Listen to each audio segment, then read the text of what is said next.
नमस्कार मित्रांनो, आपल्या मराठी कॉर्न यूट्यूब चॅनलवरती आपलं सगळ्यांचं स्वागत आहे। तर मित्रांनो, आपल्या चॅनलवरती जर पहिल्यांदा आला असाल तर आपल्या चॅनलला सबस्क्राइब करायला विसरू नका, जेणेकरून तुम्हाला सर्वप्रथम अपडेट मिळायला सुरुवात होतील।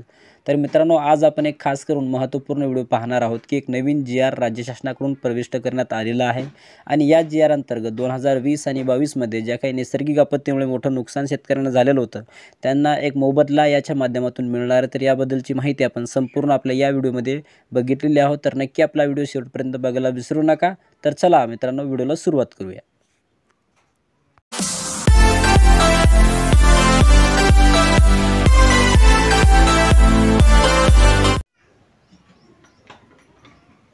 तर शेतकरी बांधवांनो, तुम्ही हा जी.आर. पाहत असाल की हा जी.आर.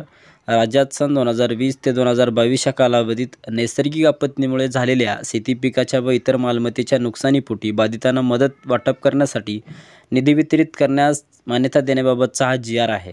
तर मित्रांनो, 2020 ते 2022 या कालावधीमध्ये शेतकऱ्यांना एक मोठ्या नैसर्गिक आपत्तीमुळे मोठं नुकसान झालेलं होतं आणि त्या संदर्भानुसारच राज्य शासनाने आता जो काही नुकसान 2020 आणि 22मध्ये झालेला होता, त्याबद्दलची जी काही रक्कम आहे त्यांना भरपाई मिळावी म्हणून हा जी.आर. प्रस्तावित करण्यात आलेला आहे। तर जी काही महत्त्वाची माहिती आपण ती पाहणार आहोत की तुम्ही पाहत असाल की शासन शुद्धीपत्रक पाहत असाल, सन 2020 आणि 22 या कालावधीत नैसर्गिक आपत्तीमुळे झालेल्या शेती पिकाच्या व इतर मालमत्तेच्या नुकसानाकरिता बाधितांना मदत वाटप करण्यासाठी ही जी काही रक्कम आहे ती त्यांना देण्यात येणार आहे। तर तुम्ही पाहत असाल की शासन निर्णयान्वये निधी वितरित करण्यास मान्यता देण्यात आलेली असून रक्कम जी काही आहे, म्हणजे किती रक्कम शेतकऱ्यांना या अंतर्गत मिळणार आहे, तर तुम्ही पाहत असाल इथे की 106,64,64,94,000 फक्त ही एक रक्कम आहे। आणि त्याच्यानंतर तुम्ही बघत असाल खाली पण एक रक्कम देण्यात आलेली आहे, 112,39,21,21,000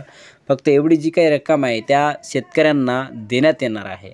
म्हणजे 2020 आणि 22च्या नैसर्गिक आपत्तीमुळे मोठ्या प्रमाणामध्ये शेतकऱ्यांचं नुकसान झालेलं होतं आणि त्या शेतकऱ्यांना कुठेतरी मदत मिळावी म्हणून हा एक शासनाने एक हाती उपक्रम घेतलेला आहे। आणि याच माध्यमातून तुम्ही पाहत असाल याच्यामध्ये 26 जिल्हे देण्यात आलेले आहेत। ते जिल्हे कोणकोणते ते आपण पाहणार आहोत। तर तुम्ही खाली येऊन बघू शकता की कोणकोणते जिल्हे आहेत आणि कोणत्या कोणत्या कारणासाठी ही जी काही रक्कम आहे ती देण्यात येणार आहे। तर सर्वात प्रथम आपण ते कारण जाणून घेऊयात की शेती पिकेचं नुकसान, जर शेती पिकेचं नुकसान झालेलं असेल तरीसुद्धा त्यांना ही रक्कम देण्यात येणार आहे। त्याच्यानंतर शेतजमिनीचं नुकसान झाले असतील त्या शेतकऱ्यांना सुद्धा याचा लाभ मिळणार आहे। त्याच्यानंतर नैसर्गिक आपत्तीमुळे घरे पूर्ण क्षतिग्रस्त झाली असल्यास कपडे तसेच घरगुती भांडी वस्तूकरिता अर्थसहाय्य, म्हणजे नैसर्गिक आपत्तीमध्ये पूरग्रस्त जर झाले असतील किंवा शेतीग्रस्त झाले असतील तर सुद्धा भांडेसुद्धा या अंतर्गत भांड्यांचा सुद्धा मोबदला याच्यामधून मिळणार आहे। त्याच्यानंतर आहे मृत जनावरांना मदत कुक्कुटपालन,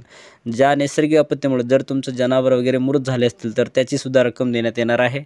त्याच्यानंतर 2 दिवसापेक्षा अधिक कालावधीत घर पाण्यात बुडालेले असल्यास किंवा घरे पूर्णच वाहून गेली असल्यास, पूर्ण क्षतिग्रस्त झाली असल्यास सुद्धा अनुदान हा दिला जाणार आहे। त्याच्यानंतर हस्तकला, हातकाम, कारागीर आणि बाराबुलतेदार यांना सुद्धा मदत दिली जाणार आहे। आणि तसेच मत्स्य व्यवसाय नुकसानीकरिता सुद्धा अनुदान हा दिलं जाणार आहे। दुकानदार, टपरीधारक यांना सुद्धा मदत या माध्यमातून मिळणार आहे। आणि राहत शिबीर, अशा प्रकारचे जे काही शेतकरी आहेत, शेतकऱ्याच्या माध्यमातून जसे प्रकारे त्यांना नुकसान झालेलं असेल त्या माध्यमातून त्यांना नुकसान भरपाई दिली जाणार आहे। आणि या अंतर्गत तुम्ही हे जिल्हे पाहत असाल, रायगड असेल, सिंधुदुर्ग असेल, ठाणे असेल, रत्नागिरी असेल, पालघर असेल आणि मुंबई उपनगर असेल, भंडारा, गडचिरोली आहे, गोंदिया आहे, चंद्रपूर आहे। त्याच्यानंतर खालीसुद्धा काही महत्त्वाचे जिल्हे आहेत, नागपूर आहेत, वर्धा आहे, भंडारा आहे, गोंदिया आहे, चंद्रपूर आहे। त्याच्यानंतर जळगाव आहे, नाशिक आहे, धुळे, नंदुरबार, अहमदनगर, त्याच्यानंतर आहे बघा नाशिक, धुळे, नंदुरबार। त्याच्यानंतर खाली आहेत काही जिल्हे, छत्रपती संभाजीनगरसुद्धा आहे, जालना आहे, परभणी आहे, हिंगोली आहे, नांदेड, बीड, लातूर, धाराशिव आणि तसेच अमरावती आणि कोल्हापूर, अशा या जिल्ह्यातील शेतकऱ्यांना जो काही नैसर्गिक आपत्तीमुळे त्यांना एक मोठं नुकसान झालेलं होतं त्या शेतकऱ्यांना ही रक्कम देण्यात येणार आहे। तर अशा प्रकारचा जो काही नुकताच हा जी.आर. प्रविष्ट करण्यात आलेला आहे आणि या जी.आर. अंतर्गत नैसर्गिक आपत्तीमुळे झालेल्या शेती पिकाच्या नुकसानीकरिता त्यांना ही जी काही मालमत्ता आहे त्यांना ही नुकसान भरपाई देण्यात येणार आहे। अशा प्रकारचा जी.आर. नुकताच राज्य शासनाने प्रविष्ट केलेला आहे आणि याच माध्यमातून लवकरच याचा एक नवीन अपडेट येईल, कशा प्रकारे लाभ मिळणार आहे। तर त्याबद्दल आपण लवकरच हा व्हिडिओ बनवू की कशा प्रकारे तुम्हाला लगेच याचा लाभ मिळणार आहे। तर आता आपण याच्यामध्ये जी काही महत्त्वाची माहिती होती या GRच्या माध्यमातून आपण पाहिलेली आहे. तर आपला जरा हा व्हिडिओ आवडला असेल नक्की आपल्या शेतकरी बांधवांना मित्रांना हा व्हिडिओ नक्की शेअर करायला विसरू नका, जेणेकरून त्यांना पण ही माहिती कळेल की राज्यामध्ये सन 2020 आणि 22मध्ये जे काही नैसर्गिक आपत्तीमध्ये शेतकऱ्यांना मोठं नुकसान हे सहन करावं लागलं होतं, त्यांना एक त्यांचा मोबदला मिळणार आहे. तर ही माहिती त्यांना कळेल. तर अशा प्रकारचा आपण एक छोटासा व्हिडिओ बनवला मित्रांनो. तर आपला जर हा व्हिडिओ आवडला असेल तर नक्की आपल्या नातेवाईकांना मित्रांना शेअर करायला विसरू नका. धन्यवाद. जय हिंद, जय महाराष्ट्र.